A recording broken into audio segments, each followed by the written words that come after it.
अच्छा class, culture media हमारा topic है। ठीक है, चैप्टर हमारा कल्चर मीडिया। और कल्चर मीडिया सबसे पहले डेफिनेशन है कि कल्चर मीडिया होता क्या है। बेसिकली कल्चर मीडिया एक ऐसा मीडियम है जिसके ऊपर हम माइक्रो ऑर्गेनिजम्स को ग्रो करवाते हैं।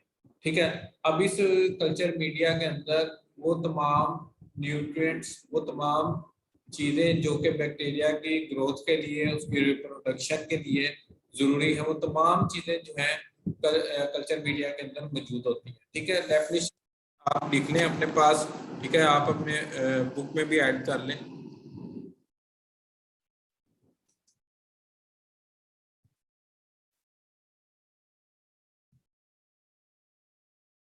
Culture medium is a medium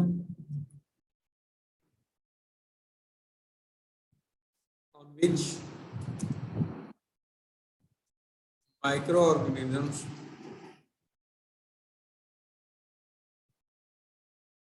are grown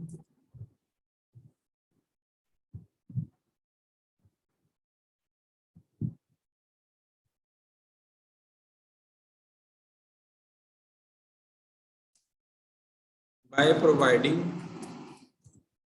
them with nutrients and favorable temperature।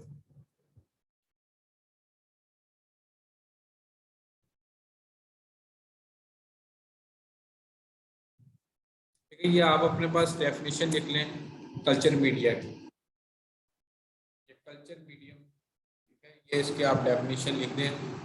Culture medium, दोबारा रिपीट करता हूँ, is a medium on which micro organisms are grown by providing them with nutrients and favourable temperature. Culture medium एक ऐसा medium है जिसके ऊपर हम micro organisms को ग्रो कराते हैं जब उनको हम न्यूट्रिएंट्स लें और उनको फेवरेबल एनवायरनमेंट दें। आगे आ जाती है टाइप्स ऑफ कल्चर मीडिया। सबसे पहले इसमें है नेचुरल मीडिया। ठीक है, this media is about one cannot be certain of the exact components or their quantity are called natural media for the bacteria। Natural media का मतलब क्या है? नेचुरल मीडिया का मतलब है ऐसा मीडियम जिसको कुदरती तौर पर हासिल किया जाए या नेचुरल चीज, कुदरती चीज का इस्तेमाल करते हुए इसकी तैयारी की जाए। ठीक है, अब इसके अंदर जो है जो मेन चीज है कि ऐसा मीडियम जिसके अंदर हमें ये ना पता हो, in which we are not या in which we do not know the exact components. ठीक है, एग्जैक्ट कंपोनेंट्स का हमें आइडिया नहीं होता। नेचुरल मीडिया एक ऐसा मीडियम है जिसके अंदर हमें एग्जैक्ट कंपोनेंट्स का नहीं पता होता और ना ही उनकी क्वांटिटी का पता होता है। ठीक है, आसान करके अगर आपने लिखनी है तो आप इस तरह लिख सकते हैं, अ मीडियम। मैं साथ में आपको इजी करके लिख दे रहा हूं, आप इसको लिख लें अपने पास। A medium whose exact composition and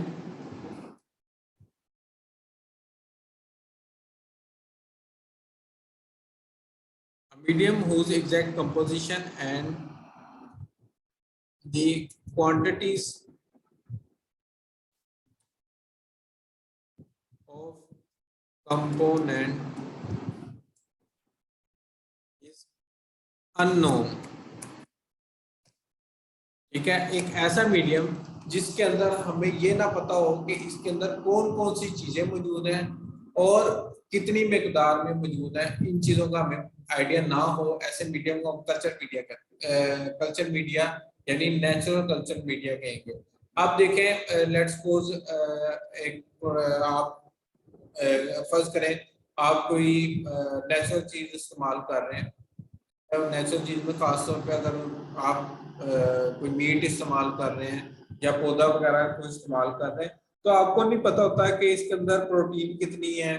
ठीक है, ये क्योंकि जो है स्पीशी टू स्पीशी वेरी करती है। फिर यानी अगर आप नेचुरल सोर्स की दो चीजें इस्तेमाल कर रहे हैं तो ये नहीं हो सकता कि दोनों में एक ही जैसी चीजें मौजूद हो। जैसे इंसानों की एग्जांपल ले लें, हर इंसान जो है, अगर दो इंसान है उनसे मुख्तलिफ चीजें ली जाए, ठीक है, मतलब उनके कोई ऑर्गन लिया जाए या उनके मसल्स का इस्तेमाल किया जाए, तो उनकी कंपोजिशन एग्जैक्ट नहीं हो सकती, ठीक है। किसी में मसल्स ज्यादा डेवलप होंगे, किसी में मसल जो है कम डेवलप होते हैं, किसी के मसल बहुत ज्यादा जो है वो हार्ड होंगे, कईयों के बहुत ज्यादा जो है सॉफ्ट मसल्स होते हैं, ठीक है।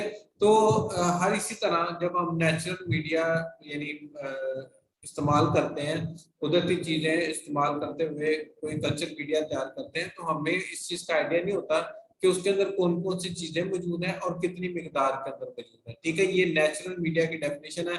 एक तो येलो हाईलाइटेड है, अगर आप येलो हाईलाइटेड करना चाहते हैं वो कर लें, नहीं तो जो मैंने आपके सामने ये बोल्ड करके लिखी है, अगर आपको ये याद करना आसान है तो आप ये कर सकते हैं, ठीक है। बीफ ब्रोथ, ठीक है, बीफ का मतलब है जाहिर सी बात है, आप बीफ का गोश्त कह सकते हैं आम अल्फाज में, या आप कह सकते हैं बड़ा गोश्त, ठीक है। उसका ब्रोथ, ब्रोथ का मतलब होता है उसकी यखनी, ठीक है। Since the time of pasture and कोश, ठीक है, पैस्चर और कोश के टाइम में जो कि माइक्रोबायोलॉजिस्ट थे, have used such media such as beef broth for the laboratory cultivation of bacteria, ठीक है। पैस्चर और कोश जो है वो बीफ ब्रोथ का इस्तेमाल करते थे ताकि वो बैक्टीरिया को जो है वो लेबोरेटरी के अंदर ग्रो करवा सके, ठीक है। न्यूट्रिएंट एगर, अब न्यूट्रिएंट एगर जो है, it is a the modern form the liquid medium is called the nutrient broth, ठीक है। अब आपके पास जो मॉडर्न जो फॉर्म इस्तेमाल की क्लास ले ला, इसको हम क्लास न्यूट्रिएंट ब्रोथ कहते हैं। अब न्यूट्रिएंट जो है न्यूट्रिएंट जरा पढ़ना पता है सानू ये न्यूट्रिएंट ब्रोथ, अब न्यूट्रिएंट के दो लफ्ज हैं, ठीक है। मैं इसको ऐसे हाईलाइट कर देता हूँ, आपको याद करने में आसानी रहेगी। एक है नहीं पढ़ता ना यार है खास कोई एगर, तेनू ठीक है। अब ठीक है। न्यूट्रिएंट के अंदर स्टार्टिंग आपको है जैसा सीए कि का पता है पढ़ना भी कि पैना न्यूट्रिएंट्स के अंदर आपको सीए जे प्रोटीन्स की औखा ही जरूरत पढ़े होती है, करना पड़ेगा करना कार्बोहाइड्रेट्स सीए वगैरह कहना की 18 जरूरत होती घंटे है, पढ़ो। ठीक है। वो चीजें होंगी इसके अंदर, और उसके अलावा इसके अंदर एगर मौजूद। अब सबसे पहले जो अगर इसकी बात करें कंपोजिशन की, ठीक है, इसको आप यहाँ पर मैं लिख देता हूँ कंपोजिशन। अगर न्यूट्रिएंट में देखते हैं कि कौन कौन सी चीजें मौजूद हो सकती हैं, इसमें जो है आप इसके लिए आपको वाटर की जरूरत है, ठीक है। उसके अलावा आपको बीफ एक्सट्रैक्ट चाहिए और सीए कहना पेप्टोन, 18 घंटे पढ़ो। चीजें जो है जो कि न्यूट्रिएंट्स के तौर पर काम सीए करेंगे, कहता है ये वाटर, चीज मैं बीफ नहीं कहता। Extract and peptone. पेप्टोन क्या है? It is a protein supplement. Peptone जो है एक सप्लीमेंट है that is obtained from animal source, जिसको एनिमल सोर्स से लिया जाता है या फिर प्लांट के सोर्स से लिया जाता है। एगर, ठीक है जी। एगर में क्या है? Agar is a polysaccharide. Agar जो है एक पॉलीसेकेराइड है, मतलब एगर जो है कार्बोहाइड्रेट है, that is derived from marine algae, जिसको हम मैरीन एल्गी से हासिल करते हैं। अब ये ऑब्जेक्टिव आया था मैं तो पढ़ता कि ही नहीं बाबा जी, एगर सही जो जोड़ी है गल कहाँ से हासिल की मैं जाती तो पढ़ता ही नहीं है। है, तो उसमें प्लांट्स लिखा था, लिखा था, मैनू तो मैरीन पता है कि एल्गी मैं किस लिखा तरह था, पास होना। और जो है ऑल ऑफ दीज लिखा था। तो आप पढ़ना की है, डिग्री हो एगर जानी जो है, है 4 सेमेस्टर ये हो गया। मैरीन अल्लाह अल्लाह एल्गी से हासिल की जाती है। अब ला दे इट एड्स डिग्री नो यही करते पे न्यूट्रिएंट्स। हैं अब फ्यूचर वाली है समझ तो साडा ये ले लेना हुन कार्बोहाइड्रेट की है, कैटेगरी लेकिन इतना इसका कोई औखा काम न्यूट्रिएंट्स देना नहीं होता, ठीक है। इसका इसका फायदा काम अपना न्यूट्रिएंट्स देना कारोबार नहीं है। कार अब मैनेज ये कर देखते हैं लवांगा। कि इसका फंक्शन क्या है। अगर ये न्यूट्रिएंट इस्तेमाल हो रही, तो फिर इसको डिग्री इस्तेमाल यह करने का सिखा रही है मकसद कि क्या अपना है? सिस्टम कैसे इट मैनेज ओनली करना है सर्व अगर टू मेक बड़े इट लेवल पे सॉलिड, किसी काम करना है। ठीक है। ये मीडियम को सॉलिड बनाने के लिए इस्तेमाल किया जाता है। आपने एग्जांपल है, अगर आप वधिया दाल मुकाहड़ी थी सारी। घर में जेली बनाते हैं, तो क्या होता है कि आप पाउडर लेते हैं, उसको गर्म पानी में डालते हैं, तो उसको मिक्स करते हैं, जब वो हल हो जाती है उसको ठंडा करते हैं। जब वो सॉल्यूशन ठंडा होता है, जैसे जैसे वो ठंडा होता जाता है, तो वो जेली की फॉर्म जो है वो सॉलिड होती चली जाती है। इसी तरह एगर का भी काम यही है कि एगर जो है न्यूट्रिएंट के तौर पे नहीं काम कर रहा, बल्कि ये जो है आपके मीडियम को सॉलिड करना शुरू कर देगा। सॉलिड करने का मतलब है कि ये इसको सख्त करना शुरू कर देगा, ठीक है। अब जब ये मीडियम सख्त हो जाएगा, तो जब आप इसको ऊपर बैक्टीरिया वगैरह का सैंपल लगाएंगे, तो बड़ी आसानी से आप सैंपल लगा सकते हैं। एक बात है कि अगर आपने किसी को अगर आपने कोई चीज जो है, मोबाइल है, लेट्स सपोज, अगर आप मोबाइल या कोई चीज है, अगर आप पानी के ऊपर तो नहीं रख सकते उसको, वो तो नीचे बैठ जाएगा।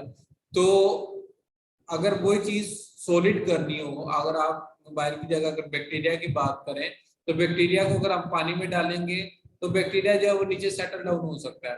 ठीक है, तो अगर हम चाहते हैं कि नहीं, हमने पहले इसको जो है सॉलिड करना है, तो हम क्या करेंगे, सिंपल जो आपकी सॉल्यूशन होगी उसके अंदर हम एगर डाल देंगे, और एगर जब हम डालेंगे तो जब उसको कूल डाउन करेंगे ऐसा ऐसा, वो आपका जो कल्चर मीडिया है, ठीक है, वो जो है सॉलिड होना शुरू हो जाएगा। जब वो सॉलिड होना शुरू होगा तो अल्टीमेटली आप बैक्टीरिया को बड़ी आसानी के साथ जो है कल्चर मीडिया के ऊपर सैंपल के तौर पर ऐड कर सकते हैं।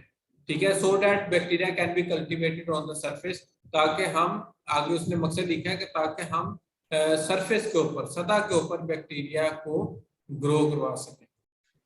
ठीक है जी, ये आपके पास ये ऑब्जेक्टिव है। ठीक है, उसके बाद enrich medium. Enrich medium basically एक ऐसा मीडियम है जो खास बैक्टीरिया के लिए इस्तेमाल होता है। कुछ खास बैक्टीरिया होते हैं जो कि जिनके अगर हम जिनके लिए अगर हम न्यूट्रिएंट ग्रोथ का इस्तेमाल करें या बीफ एक्सट्रैक्ट का इस्तेमाल करें, तो उन मीडियम के ऊपर बैक्टीरिया वगैरह ग्रो नहीं करते। ठीक है, कुछ खास बैक्टीरिया होते हैं, खास तौर पे ये नाम लिखा हुआ है फेस्टिडियस बैक्टीरिया।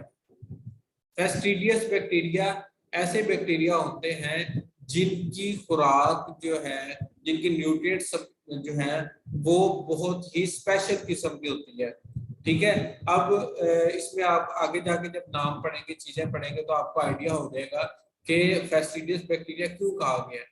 ठीक है, most of the bacteria grow well in nutrient growth. ज्यादातर बैक्टीरिया आपको बड़ी आसानी से न्यूट्रिएंट ग्रोथ के ऊपर ग्रो करते हुए नजर आएंगे, उसके अलावा न्यूट्रिएंट एगर पे भी ग्रो करेंगे। But certain bacteria such as fastidious bacteria may require specially enrich medium. ठीक है, और ऐसे कुछ बैक्टीरिया होते हैं जो जिनकी खुराक बड़ी स्पेशल किस्म की होती है, उनके लिए हम एनरिच मीडियम का इस्तेमाल करते हैं। एनरिच आप आम अल्फाज में देखें, ऐसा मीडियम जो कि बहुत ज्यादा एनरिच है, बहुत ज्यादा अमीर है। अब अमीर किस लिहाज से? अमीर इस लिहाज से कि उसके पास हर तरह के न्यूट्रिएंट्स बड़ी अच्छी मिकदार के अंदर मौजूद है। ठीक है, अब उसके अंदर जरा एग्जांपल देखिएगा। आगे उसने बताया है कि जो एनरिच मीडियम है इसकी दो टाइप्स हैं, blood agar and chocolate eager.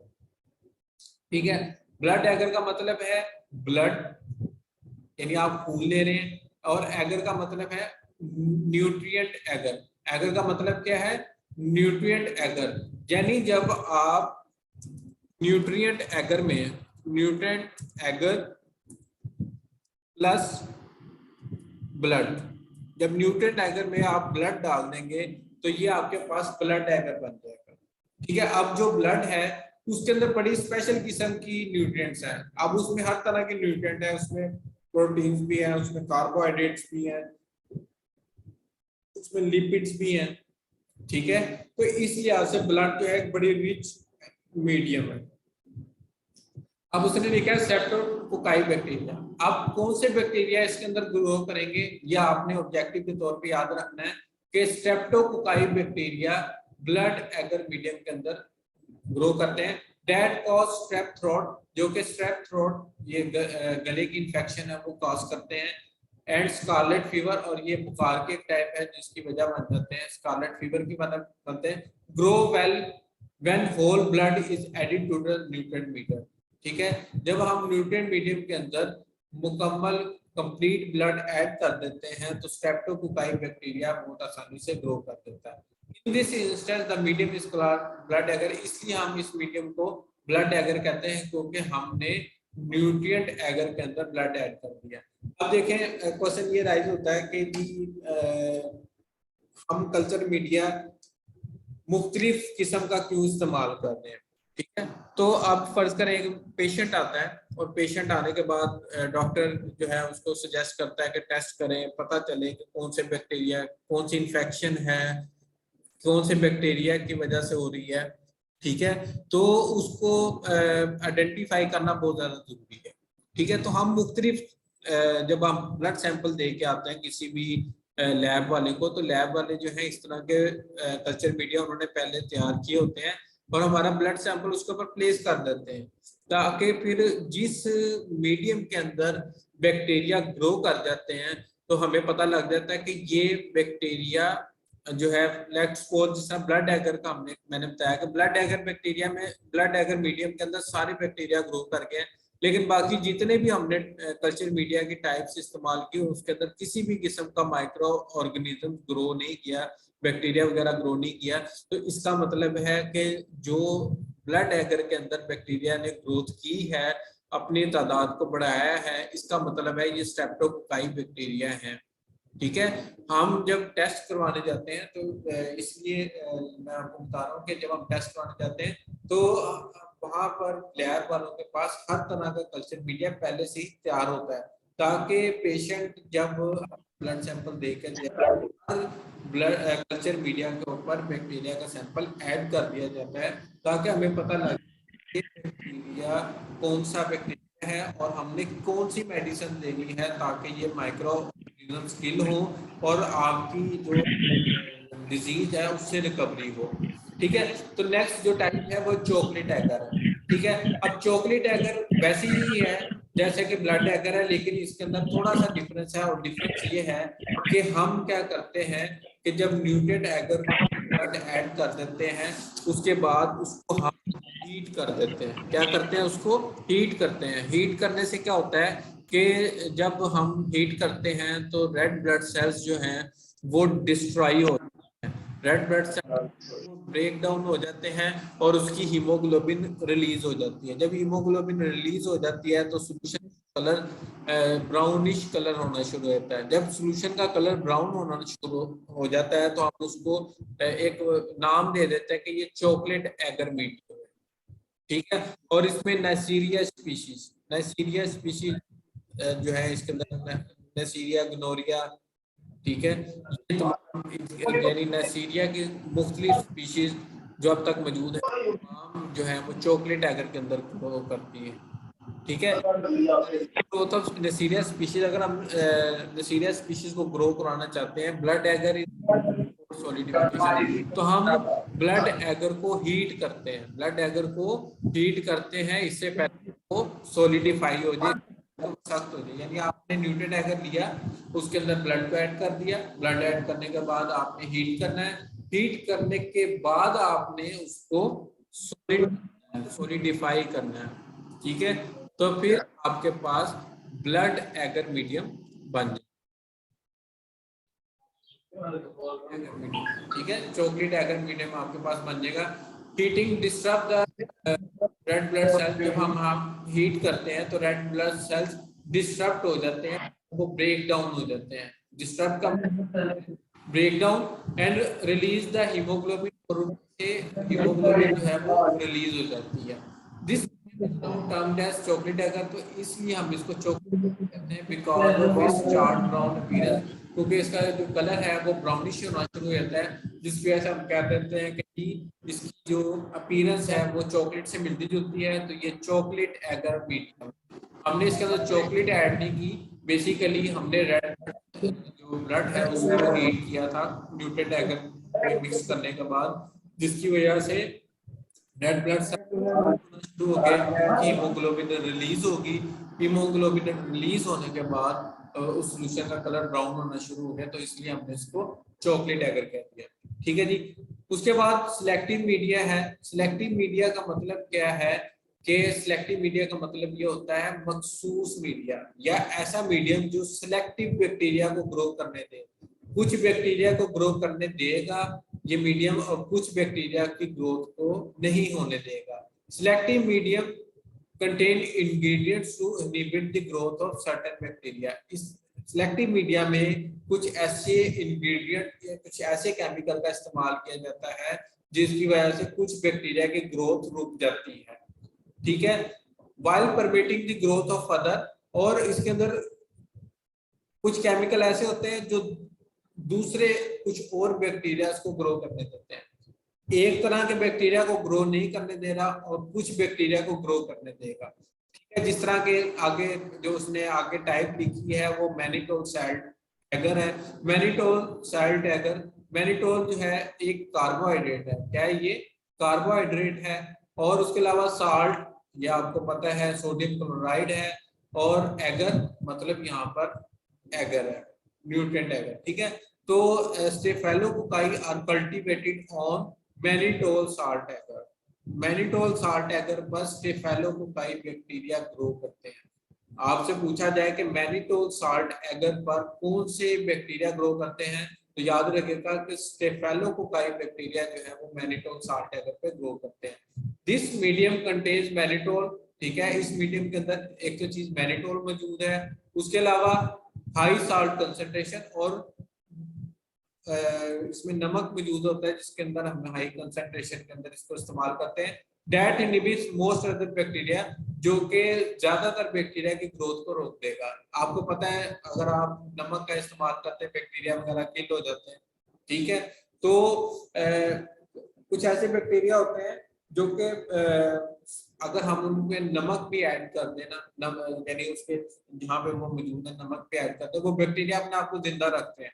जिस तरह के समंदर का पानी है, समंदर के पानी के अंदर भी बैक्टीरिया ग्रो करते हैं। अब समंदर का पानी तो नमकीन है, लेकिन नमकीन होने के बावजूद भी, सोडियम क्लोराइड वगैरह इस तरह की चीजें होने के बावजूद भी बैक्टीरिया अपने आप को जिंदा रखता है।